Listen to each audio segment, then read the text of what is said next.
Prayers. At first when I started, like I told Vicki, are we going to find enough prayers, to talk about, to take us up to Christmas? And here we are, we've only gotten through, what, 4 books, 3 books. We just finished Exodus. 2 books, that's only 2 books. But we can count Leviticus in there too, because there's no prayers in Leviticus, and so we just kind of skip on over that one. But yeah, there's plenty of praying going on, and I try to be judicious. I look through them and I say, well, is there something out of this that we can get? I mean, there's a lesson here that we need to learn, and that really gets me by very few of them. Unfortunately, there's a lot of lessons I think that we need to learn. But what we are is we're starting in Numbers. And remember where the people of Israel are when we get to Numbers. In Exodus, they came out of Egypt. They went to the mountain. They got the law. Moses is the leader. They went up to Kadesh Barnea, just south of the Holy Land that was going to be given to them.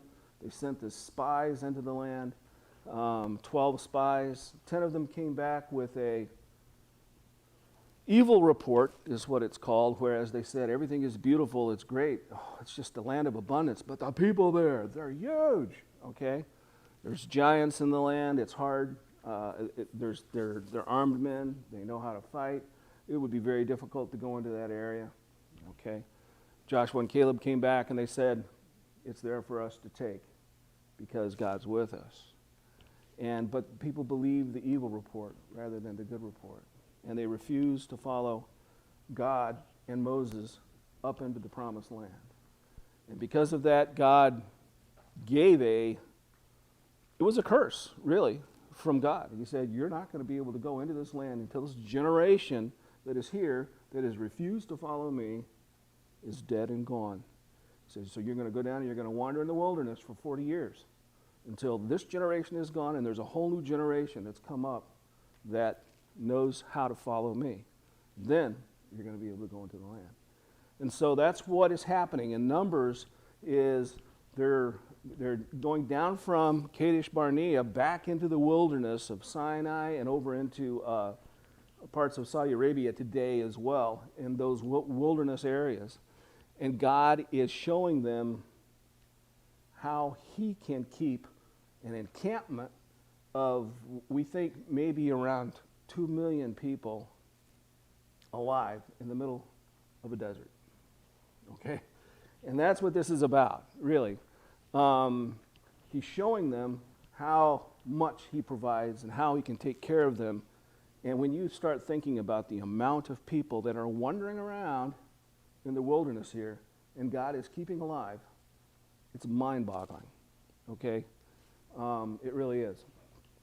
So let's start out in Numbers 6, 22 through 27. And this is a passage that I think that we all are probably very familiar with. And I wanted to include it because it's the Aaronic blessing.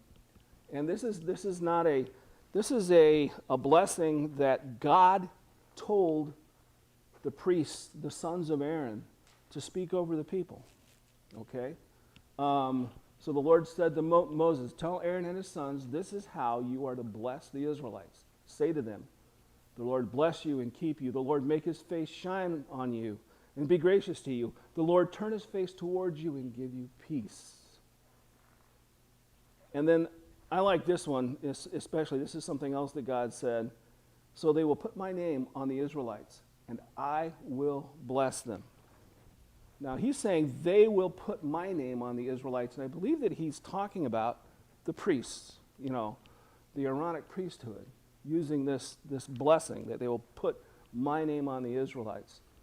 And there's several things that we could think about this. The interesting thing is when COVID came out in the beginning of 2020, there was a song that came out and it got all over the airwaves. It's the Aaronic blessing. What the Lord bless you with what's her name? Job. Carrie Job, and I think her husband, who is Cody Carnes, and some other, but they got together, and this was one of the most popular songs through that time period. And a lot of traditional churches close singing there. Oh yeah. So it's an important thing. In fact, a guy that I listen to a lot, Amir Safari, who is a man he's an Israelite. He is from Israel, and he is of the tribe of Judah, but he is a Christian, and he's a pastor there, and he travels all around the world giving the good news of Jesus Christ. Anytime, and he keeps people up to date. He has the Mideast update and lets you know what's going on around all the areas and how it works into prophecy. And he always finishes out his time with folks with the Aaronic blessing. Amir Safari, Amir, and then TSARFARI, something like that. Behold Israel is his organization. Behold Israel. And so I often, because I get a lot of news about the Middle East. He was a major in the Israeli armed forces in the intelligence field, and so he has a lot of contacts in Israel intelligence, and he seems to know lots of things about what's going on in Israel that are not in the news anywhere. So, but anyway, I thought that, when we look at this, what is the Lord telling his people by having the priesthood bless them in this way? What is he telling them?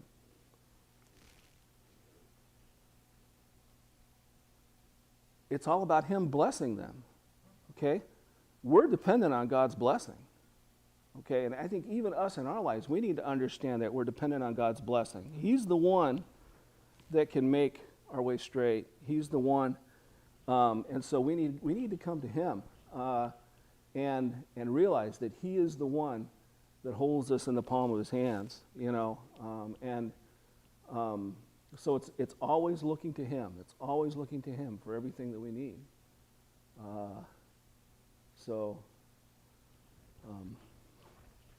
This made me think of something I just heard this week. They will put my name on the Israelites, and I will bless them.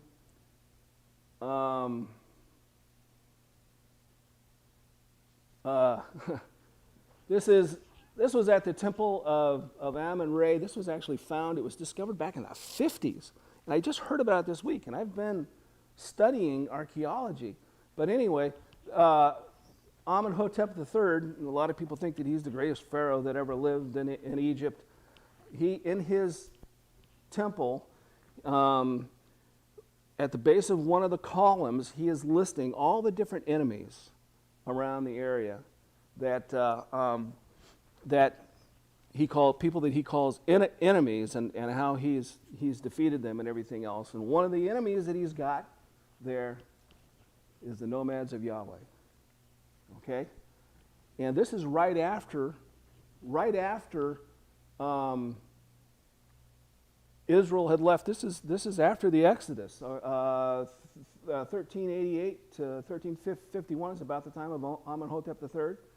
And we believe that the time of the Exodus was around 440 to 1400, but we don't know that. I mean, it's all during that time. But so he is after the Pharaoh that let the people go, okay? But the interesting thing is he knows who they are, and he's talking about them, the nomads of Yahweh, and they're people that he has not touched. He counts them as enemies, and they're listed as his enemies, but there's nothing about anything that he did to them or defeated them in any way. In fact, everybody around the area, when you read about them, they're scared to death of the Israelites. Because if you know anything about them, if you've gone down to look at them, there's something strange, because they've got this pillar of fire that is over the top of the tabernacle or the tent of meeting, depending on what God's doing at the time. And somehow there's this encampment of 603,000 armed men. Okay? 603,000 armed men, and then all of their families. So that's why we say that's probably close to 2 million, maybe even more. It's going to be 603,000 tents, basically, in this encampment.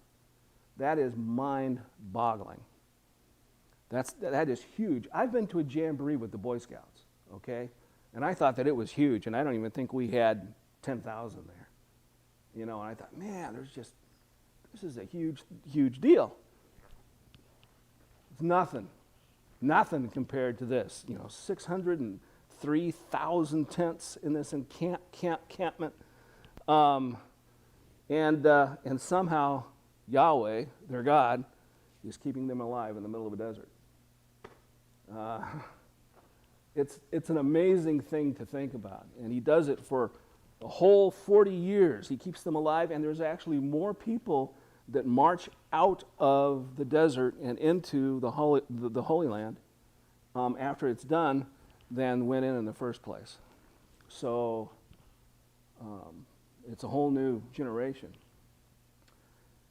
And I don't think they complain as much as they did during this time after a while. But anyway, oh yeah, can you see that?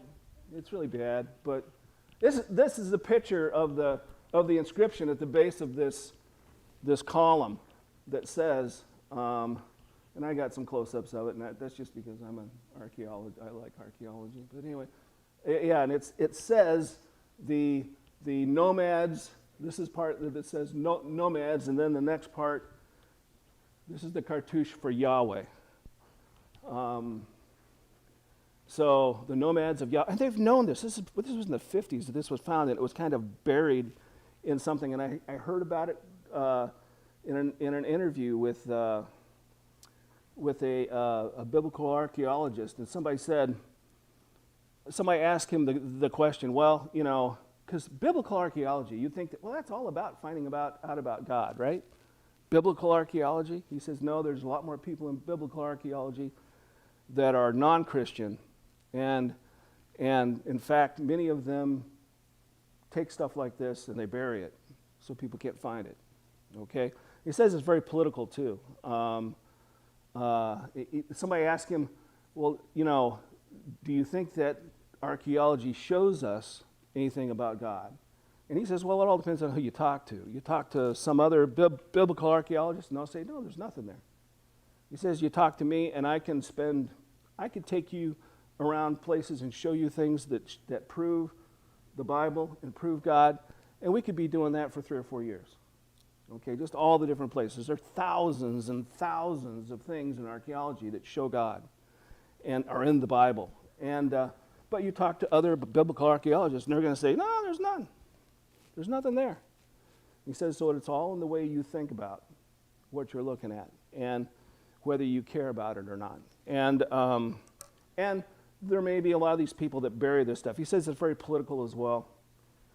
So you have to be careful. If you say the wrong things and you put out the wrong things, like if you talk about, oh, this supports the Bible, and you're in a Arabic country, there's a good chance that you're going to lose your license to dig.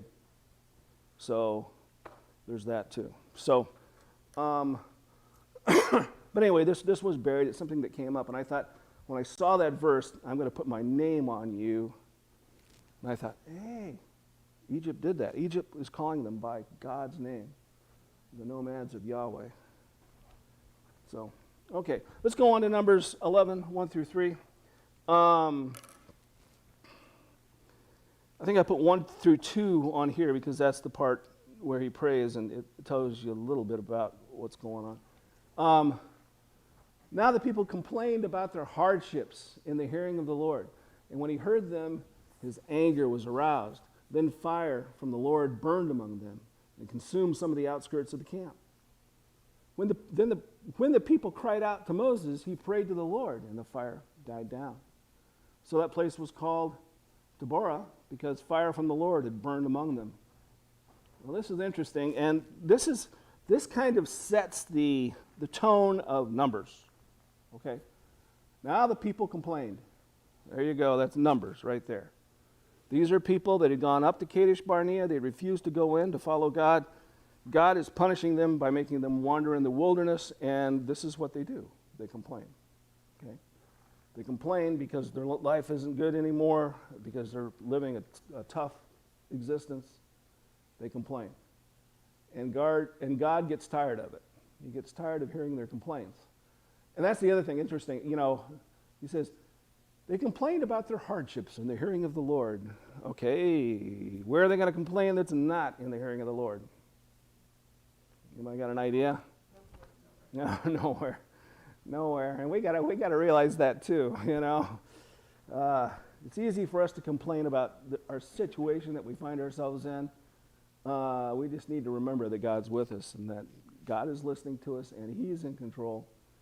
So if it happens, if something happens to us, that's why I told, you know, there's been some people around and tough things have happened to us and they were afraid, well, that they brought on these things. And it's like, no, you didn't bring on these things. This is something that God wanted me to go through, okay? If I'm here, if I'm going through it, God wants me to go through it. I've got something to learn out of it, and that should be my attitude towards it. But it's difficult on the people here. When he heard them, his anger was aroused, and so he starts this fire among them and then around the outskirts of the camp to get their attention. And they came to Moses. And Moses, the very first thing he does is, who can take care of this kind of thing? God. So he goes to God.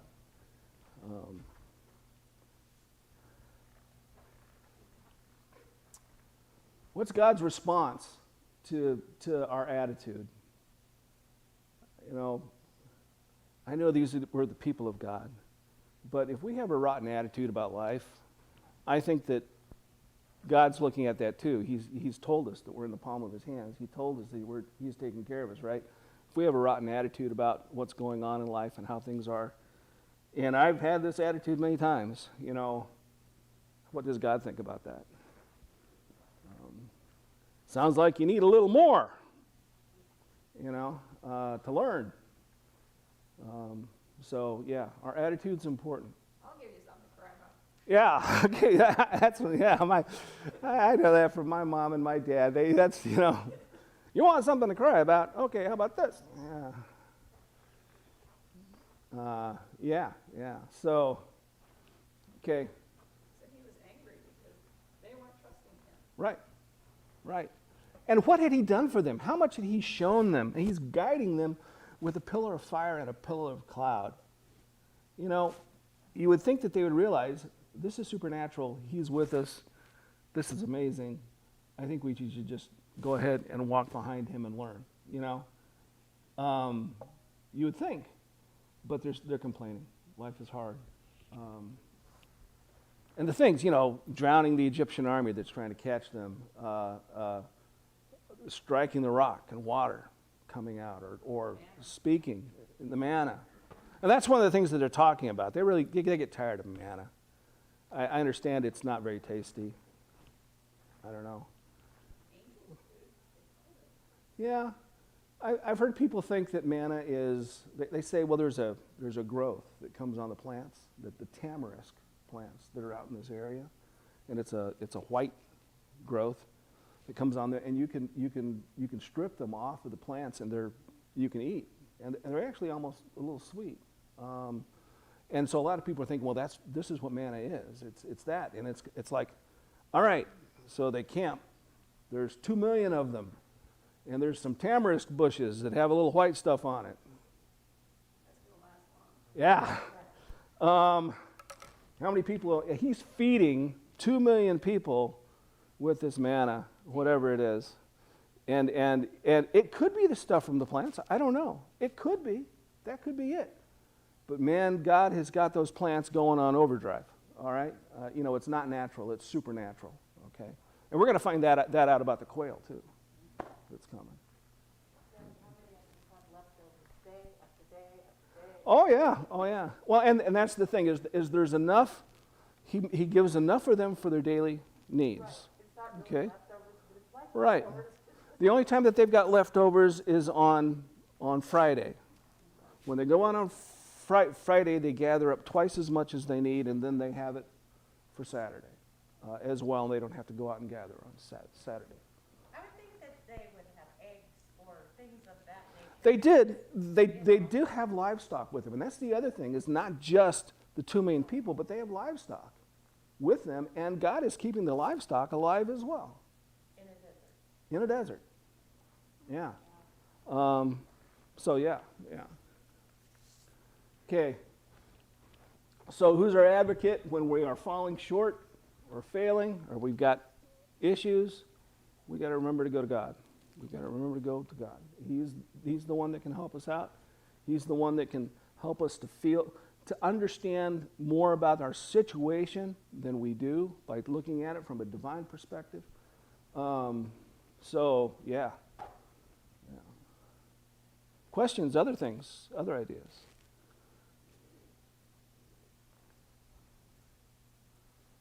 Let's go on.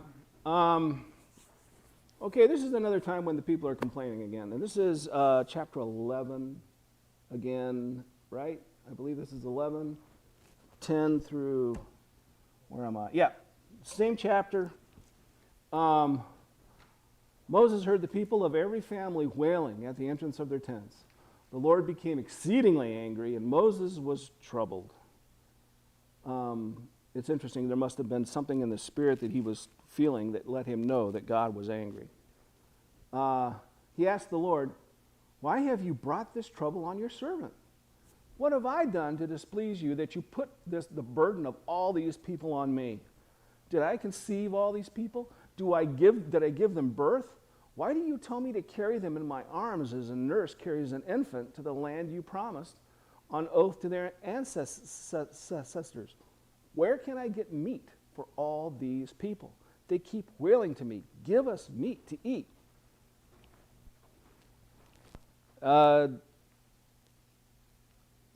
Is Moses having a crisis of faith here? He's getting weary. He's getting burdened. He cares about the people. He's listening to the people. He's the leader. And this burden is weighing down on him. And he is crying out to God in his despair. Because he is the go-between. He is. Mm-hmm. Mm-hmm. They're continually wailing, Yeah. God continually providing. Mm-hmm. Yeah, so it's wearing on him. And he's going to the right place. He may have a check in his attitude coming, but that's okay. That's what God's good for. He does that to us. But he wants us to bring our issues. He wants to bring us the troubles that we have and lay them at his feet. And that's what Moses is doing. Well, and we're human, we do get weary. Oh, yeah. God does not get weary. We do get weary. That's true. That's true. We're human. And see, now that brings up a really good thing that I like to think about. Here Moses he's being the advocate for the people, okay, because he feels their burdens. Like you said, God, he's not a human. He doesn't necessarily feel the same things. But he came to earth, lived as a human. And now we have an advocate in heaven that not only understands this, he's felt all the same temptations that we have. He's gone through all this stuff. He knows what we're going through. And he's the one that's right there next to the Father being our advocate. So it's one kind of foreshadows the other. And it's something that we need to think about. Oh, a little more. I cannot carry all these people by myself. The burden is too heavy for me. If this is how you're going to treat me, just go ahead and kill me. If I found favor in your eyes, do not let me face my own ruin. I mean, he's really despairing, Moses is. And if you go on reading, you'll find out that God does something about each one of the things he brings up. The first one is, I can't bear this burden alone. And so if you read in the next part,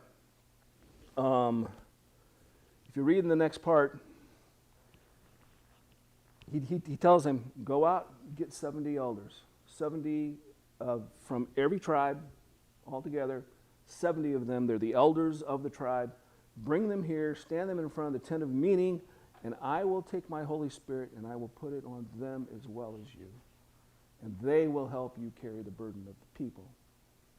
So he shares, he teaches Moses how to share the governing and the ministry that has to be done to keep the people going there through these 70 elders. So that's the first thing that he answers. And the next thing is, what is this? This is down in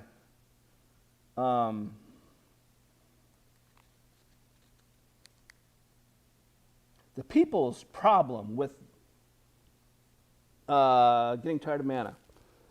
This is later on. It's down in, getting the right chapter here.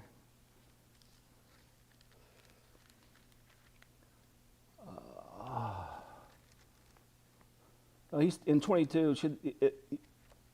What he tells, what he comes back and says is, you shall eat. Not okay. 18 says, "Oh, that someone would give us meat to eat, for we were well off in Egypt. Therefore, the Lord will give you meat, and you shall eat." This is what God is telling Moses. You shall eat not only 1 day, nor 2 days, nor 5 days, nor 10 days, nor 20 days, but a whole month until it comes out your nostrils and becomes loathsome to you, because you have rejected the Lord who is among you and have wept before him, saying, "Why did we ever leave Egypt?" So God says, you want meat? I'll give you meat. I'll give it until you're sick of it. I'll give you meat. And what happens the next day? If you read on, quail, right? Oh, I actually have some of this down. Yeah, this is about the 70 elders in 16 and 17. Bring the 70 elders that are known to you as leaders and officials among the people. Have them come out of the tent of meeting. There they may stand with you, and I will come down and speak with you, and I will take some of the power of the Spirit that is on you and put it on them. And they will share the burden of the people so that you will not have to carry it alone. And then the next part is the people's issue, and what he does, what God does. This is what I just read. This is the encampment, what the encampment looks like. Quail. The next day, quail come in, and they land in the camp and around the camp. Okay? And these quail, and this is a phenomenon that's known in this area. Okay? What they do is they fly across the Red Sea. They go from one side of the Red Sea to the other. It's a long distance, and these quail will get up in the air and they'll fly all the way across the sea, and then they'll touch down, and they're so tired when they get to the other side, they land and they can't do anything. They just lay there for like half a day before they start getting up and getting around and starting to eat. Okay? So anyway, at this time, quail start landing in the camp, and they keep on coming, and they keep on coming, and they keep on coming. And he says that it's up to 2 cubits deep. A cubit is from your nose to the tip of your, so a little over, right around 3 feet. Okay, 2 cubits deep is around 6 feet. Okay, so there's so many birds that are landing in and around their camp that they're piled up to 6 feet deep. I thought a cubit was from your nose to the tip of your. Is it a half a yard? Well, it's only 3 feet deep, but still piling birds up 3 feet deep throughout the whole camp is a lot. The interesting thing is it says that every single person that goes out to gather up these birds is able to gather up 10 homers. And I was reading, trying to find out what a homer is, and they say that's equivalent to 1.5 tons. Each person goes out and gathers 1.5 tons of birds. I mean, that's 3,000 pounds of birds. I'm going, what? And he describes it's like this, not just in the camp, but you can walk a day's walk outside of the camp, and the birds are there as well. And so this is, and so when you talk to people, oh yeah, this is the thing. You know, these birds, they come across, they land, they can't do anything. They're just sitting there, and so they're easy to pick up and to toss into the pot. God does this, and He feeds 3 million people for 30 days with these birds. I mean, this is beyond. I could just think that God is saying, okay, I'm going to be doing this here pretty soon. Let's start getting these quail together from all over the country. You know, getting them all there, and they're all going to fly over at the same time, and they're all going to come right down on that camp because this is what these people need to learn that I am in control. These are the numbers of the people. And remember that these numbers are just the men. They're just the men that are of age. Okay? So the tribe of Dan has 62,700 men. So how many women and children do they have? They all have a tent. So I'm assuming that all together, like this is the way the camp of Dan has Dan, Asher, Naphtali. Camp of Judah has Judah, Issachar, Zebulun. Camp of Reuben, it's Gad, Simeon, and Reuben. The camp of Ephraim is Benjamin, Manasseh, and Ephraim. So, and that's on the three sides. And then in the middle, you've got the Levites. I'm supposed to be using my pointer. You've got the Levites, right? And they're all encamped around the tabernacle, which is in the middle. So there's the three parts of the Levites, and then right here is Moses, and they're the Aaronic priesthood. They're all encamped in this area, and this is where the tent of meeting is as well. So this is the way the camp is set out. And it's organized. It says at the beginning of Numbers, when the camp actually gets up and moves, that it starts with Judah, Issachar, then Zebulun, then Reuben, then Simon, then Gad. This is the order that they go in when they leave. And then all of the Levites with Moses and the priests are in the middle, and then Ephraim, Manasseh, Benjamin, and then Dan, Asher, and then Naphtali. And that's the way they all march. So it's very organized. It's very organized, the way they move, the way they encamp. They all know where they're supposed to be when they encamp. But it's amazing when you're talking about 600 men, 603,000 men, and then all their families as well. It's just amazing to think about how large, how big of a logistics issue this is in the middle of the desert. And God is taking care of them. And He gives them so much quail that they're sick of it by the end of the week. So the questions are, why the overabundance? Why did God do it? Why did He give them so much that they got sick of it by the end of it? You know? I think He wanted to prove to them that He could do anything. You know, He goes above and beyond what you can even imagine, proving that He can take care of it. Yeah.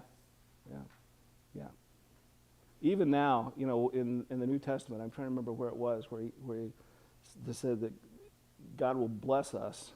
Okay, He will take care of us, and it's like your bag will be full to overflowing, heaped up. There's nothing that He can't take care of, and He wants to bless us. Yeah. But we also have the right attitude. I think that this is very interesting until it comes out your nostrils and you loathe it. It's just like God being, is it sarcastic? Or is it, I don't know. Be careful what you ask for. Yeah. I mean, we talk about it, oh, you're going to have it until it comes out your ears, you know. And this is about, you know, the same thing, except it's probably real. You know. Well, yeah, what God says is true. Yeah. To prove His point. Yeah, to prove His point, I can take care of you no matter where you are, no matter what's going on. You're in my And I hands. can do it abundantly. And I can do it abundantly, more than you ask or think. I mean, that's what He tells us. I mean, I think that's what He was trying to prove. Yeah, I think so too, and I think it's a lesson for us to learn too. God can take care of us. Questions? I thought about the thing about needs. Yeah. They're complaining about needs, but they had herds, and they had, Right. Right. but I think of, well, maybe they only used some of that, and when they asked for meat, it wasn't that they didn't have any, it's just that they didn't have much. Well, you don't want to kill all your animals if you want to have them. You know that you want them to have families. You know they. The byproducts of some Right, of the animals, like right. the milk. The milk and yeah, so they're useful where they are, and you only have so much, and they're mainly subsisting off of the manna, and that's why they're complaining. It's just, in fact, later on here, one of the things that they say is, "This manna tastes terrible." You know, it's just they're so used to it, they've ate it so much that they don't like the way. Yeah, yeah, yeah. Yeah, should have asked for jellies and jams and put on it, that way they can sweeten it up. Yeah, there you go. Yeah, yeah.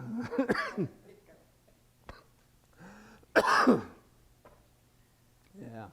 Okay, let's go to Numbers 12, 6 through 8. He said, listen to my words, and this is the Lord speaking. Let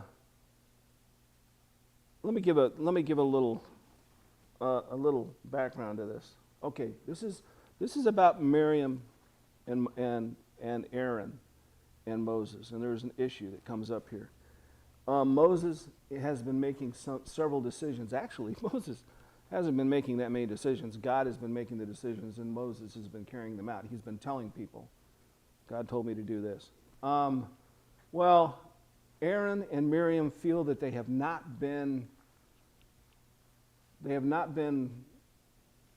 not have enough input into the decisions Moses was making. And so they get upset. It says that at the very first verse, then Miriam and Aaron spoke against Moses because of the Cushite woman whom he had married. So they didn't like his marriage to this Cushite lady. And they said, has the Lord indeed spoken only through Moses? Has he not spoken through us as well? And the Lord heard it. So they're a little bit upset with Moses' leadership, and they don't like his marriage. And so they're complaining that people should be listening to them as well as Moses. And so what God says is, Moses, you get that brother of yours and that sister of yours, and you get them here at the tent of meeting, because I want to talk to the three of you together. And so he gets them, they come there, and the Lord talks to them. And he says, listen to my words. When there's a prophet among you, I, the Lord, reveal myself to them in visions. I speak to them in dreams. But this is not true of my servant Moses. He is faithful in all my house, and I will speak face to face clearly and not in riddles. He sees the form of the Lord. Why then were you not afraid to speak against my servant Moses? This is God speaking to you. And this is like, oops. Oops. And next, when the cloud lifted from above the tent, Miriam's skin was leprous. It became as white as snow. Aaron turned toward her and saw that she had a defiling skin disease. And he said to Moses, please, my Lord, I ask you not to hold against us the sin we have so foolishly committed. Do not let her be like a stillborn infant coming from its mother's womb with its flesh half eaten away. So Moses cried out to the Lord, please, God, heal her. Does anybody know what happens at this point? Yeah. God says, all right, I'll heal her. But if she had been a daughter and had spit in the face of her father, she would have been banished for a week. So she will be banished for a week. And so she has to deal with this leprous condition for a week, and she has to stay outside of the camp, away from the rest of the camp. And then after that week is done, God heals her. He can come back. He wants to make sure that she knows that there's a lesson here. That God can do whatever he wants. He will bless those that he wants to bless, and he will curse those that he wants to curse. Yeah. So it's an interesting, the interesting thing is, part of this, it says that Moses is a meek man. Yeah, here in verse 3. Now the man Moses was very humble, more than any man who was on the face of the earth. Now the interesting, I'm sorry. The interesting thing about this is that Moses, we think of him as writing. Right, this whole thing. Why would he write this about himself? It is in parentheses. We don't know, okay, who wrote the Pentateuch, who wrote the first 5, okay? We know that they come from Moses, okay? We don't know who the scribe was that wrote it, okay? We don't know who put that in there besides the Holy Spirit, okay? Yes, God works through men. Men are the people that write, but it's through the inspiration of the Holy Spirit that we get this. So it's interesting that Moses is called a very meek man, because you don't think of Moses as being meek after he gets in with God. I mean, he does all these things where he confronts Pharaoh. He is doing all these different things, having to lead the people, but yet he's called very meek. And it also makes you think about somebody else that came to earth and took on flesh and became humble. Humbled himself to death. I mean that's Jesus Christ. And he's been exalted because he humbled himself to death. He's been exalted. And when you read through, you can see the humility of him, even though he's being wronged and everything is going on. You can still see his humility. So, let me grab. Should have gotten out some water earlier. So, yeah, questions, ideas. There's so many different things where you read through this and you see Christ in what's going on here.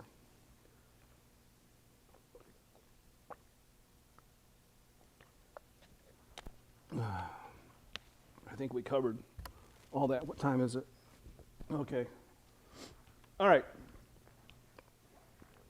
Now, there's this is the incident with Korah, and in chapter 16 of Numbers.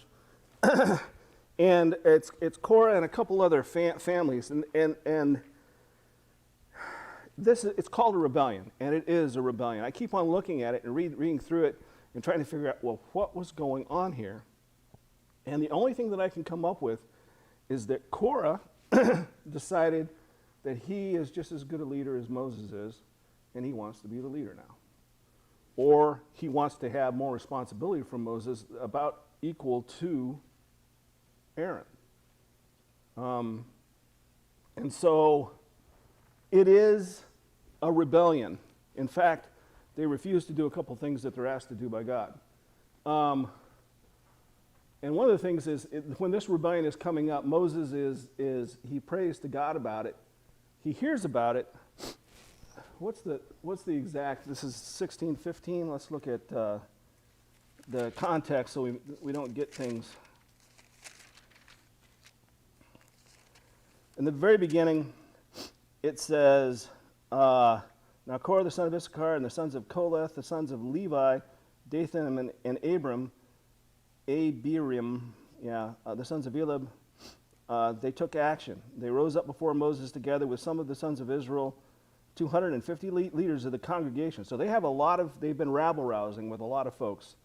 Chosen in the assembly, men of renown, they assembled together against Moses and Aaron and said to them, "You have gone far enough. For all the congregation are holy, every one of them, and the Lord is in their midst. So why do you exalt yourselves above the assembly of the Lord?" So what they're saying is, we don't want to follow you anymore. It's time for us to somebody else to take control here.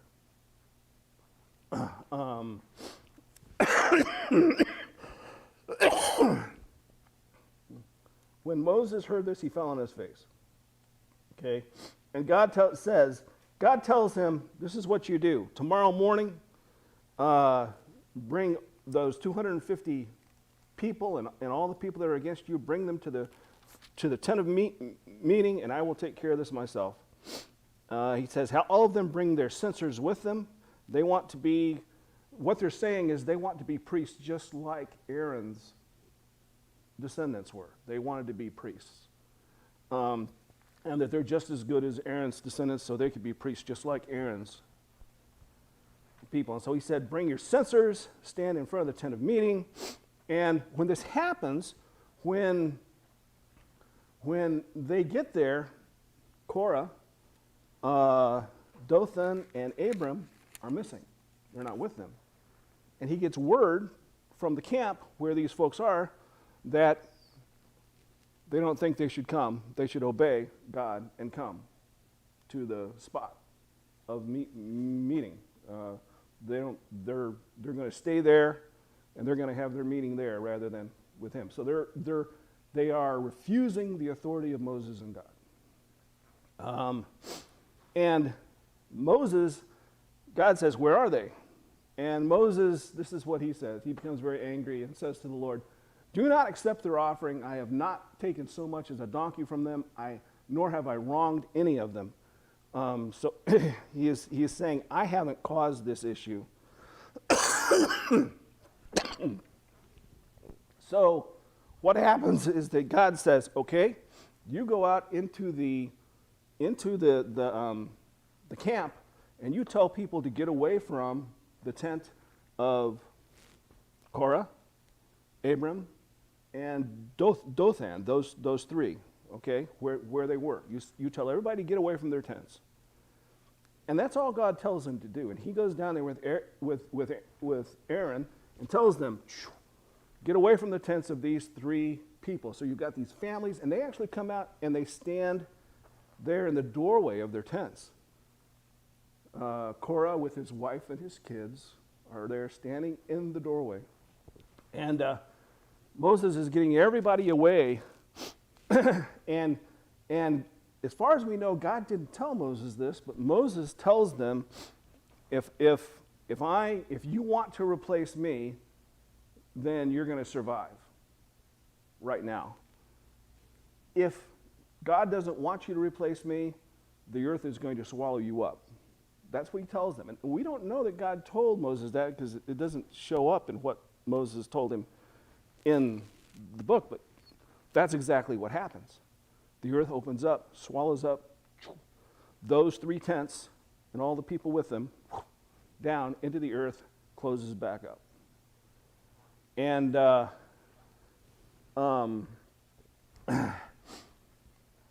then after that, God says, now I'm going to take care of the people that are standing out in front of the tent of meeting with their censers. And that's when both Moses and Aaron fall face downward and cried out, oh God, the God who gives breath and all living things, will you be angry with the entire assembly when only one man sinned? Because they're blaming it all on Korah. Okay?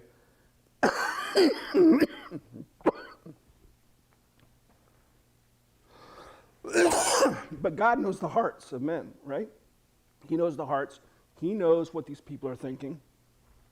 And what happens is fire comes down on that assemblage of 250 men, and they're all burned to cinders, and all that's left are the censers that were in their hands. And God says, go and collect up all the censers and bury the rest. So even though Moses and Aaron fall down and beseech God not to destroy all these other men, God did it anyway, which is interesting.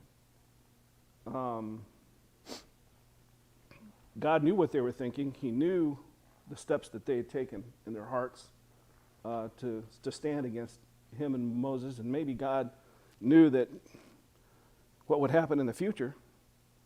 if he didn't take care of these folks, if he didn't get rid of them here. So, And with archaeology, would they find all these bones buried, or were they all burned up?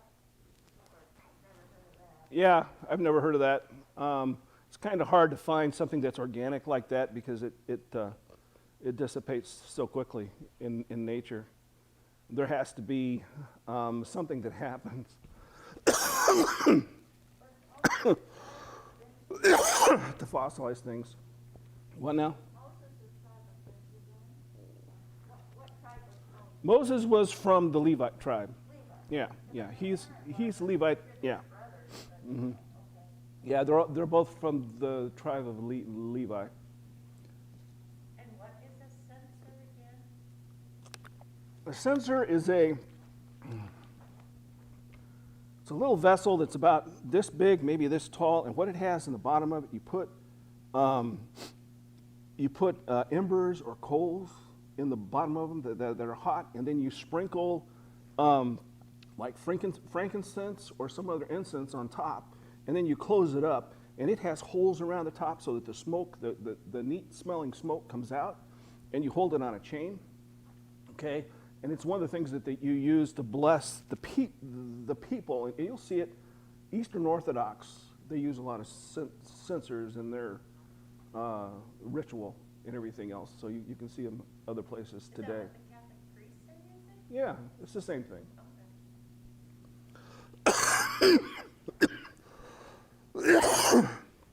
So this is a time when God doesn't do exactly as Moses and Aaron ask him to do. He makes his own decision about who he's going to take and who he's going to leave.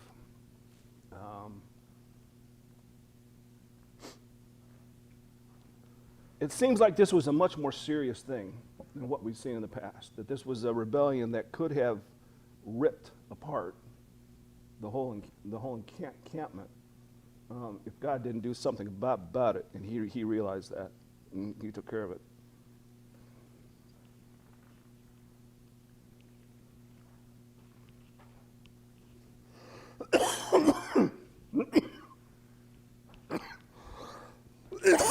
I think that this is about the last, well, we're about out of time, but this one,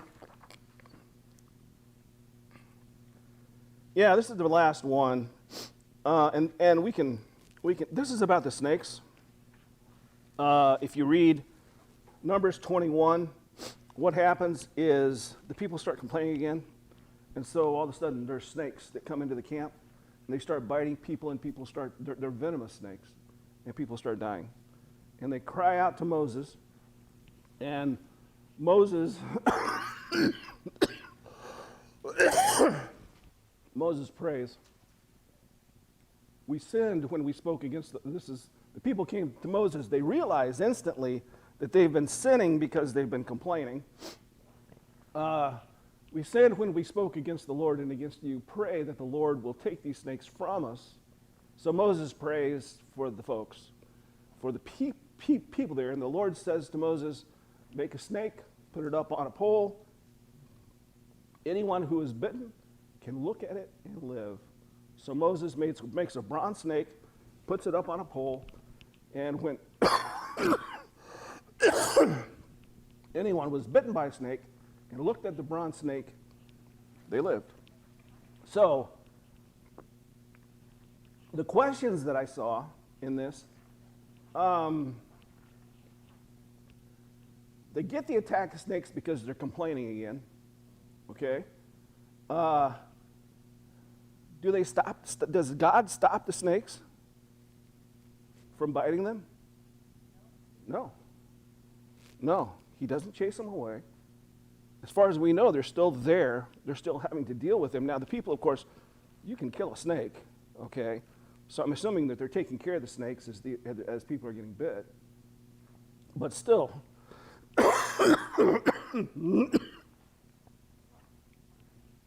God doesn't take the snakes away. Instead, he has somebody else do something so that they have to look and see if they can see. And this is called Well, what comes from it in our society? I mean, we have the same symbol, the caduceus, right? It's the snake on a pole, and it is a symbol for the medical profession, actually, now. And this is where it comes from. But this pole with this bronze serpent was held up and made so that people throughout the whole camp, so it had to be held up pretty high, could actually see the bronze serpent, and if they could see it, they weren't affected by the poison. Or they were healed, if they were already affected by the poison, which is interesting.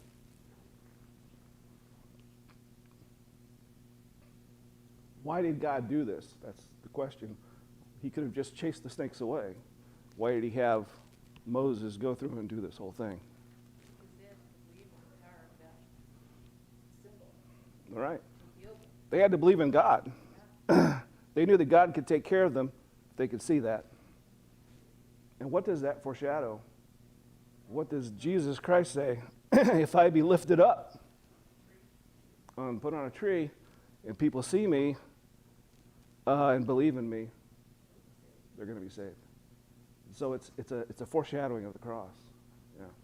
What makes you wonder, if this camp is so big, there is no way physically you can see that far if you were on the outskirts. Right. I imagine that people probably rushed to where they could.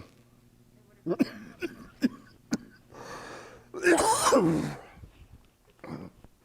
it got carried around with you. Yeah, that may have happened so that people could see it.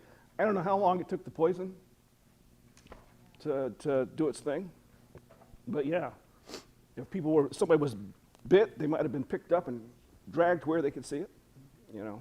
So, yeah, it's just an interesting thing. It's an interesting thing. Lots of these things foreshadow Jesus Christ coming, if you think about him. But it's interesting that God doesn't he doesn't take care of things the way people think he's going to. Instead, he uses other methods. You know. So, other thoughts, other ideas. He does that with us. We have ideas how we think things should be taken care of, and that's not how God works. Right. Yeah, and we have to be patient. Yeah. Ben? There was a verse up there about, will God do this just because of the sins of one man? Let's do that again with Joshua with Achan. Ah. Yeah, that's interesting. Achan at Ai. Brought judgment on the whole people. Yeah, it did. Now Achan was the only person that was killed because of it, but there were other people.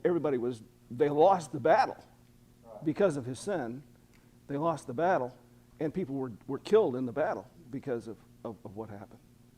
There, yeah, that's interesting. That's one way that you can think about that. Yeah.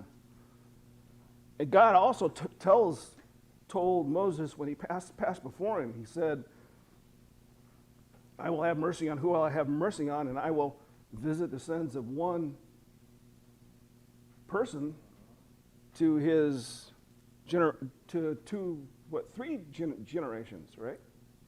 So, Well, and then what about Romans 5:12? mhm. Through one man, sin entered the world, that spread to all men. We generally, of course, think of that one man as Adam. Right. And then, the way that sin entered the world was his rebellion, of course, against God. And then by one man we're saved as well, and that's Jesus Christ. Yeah. So you're seeing through that one man, that can also be Jesus if you look at that through that lens. Yeah. Okay. Well, I think we're out of time, so let's go ahead and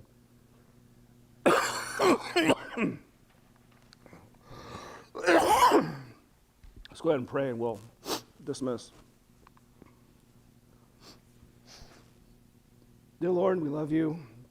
We thank you for your word. We thank you for everything that you've done for us, and the way the promises that you've given to us, and the riches that you have in your word to help us to think about you rightly.